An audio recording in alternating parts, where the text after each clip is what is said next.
God has to put you in a stressful situation to stretch you, to grow you. Don't fight the stress. The New King James Version puts it this way. He says, hear me when I call, O God of my righteousness. You have relieved me in my distress. Have mercy on me and hear my prayer.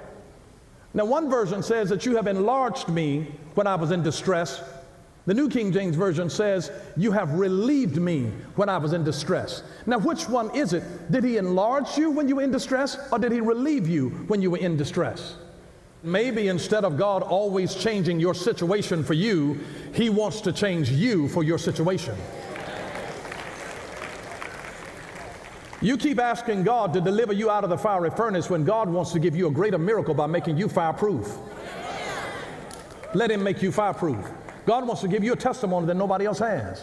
While other people are jumping out of the fire because it gets hot and it gets hard, God says, if you'll just stay there and let me work you. Let me change you. Let me enlarge you. I know you're under stress, but let me enlarge you, and then I'll relieve your pressure.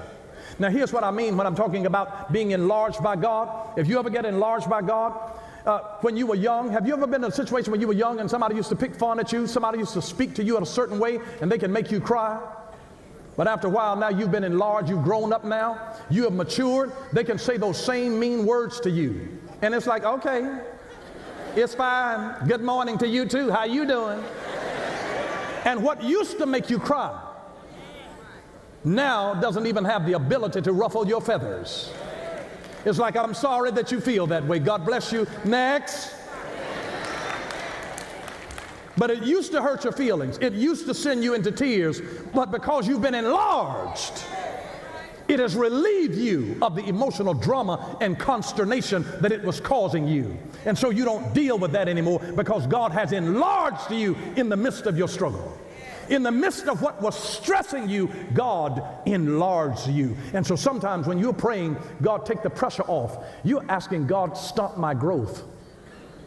He heard you the first time that you prayed, but God's up to something. When I was in distress, you enlarged me. You made me bigger to where I could handle stuff. And so when I couldn't change them, I changed me, so that now the stuff that they were saying to me that used to have me in tears, no longer, it rolls off of my back like water off of a duck. It's amazing. It's absolutely amazing.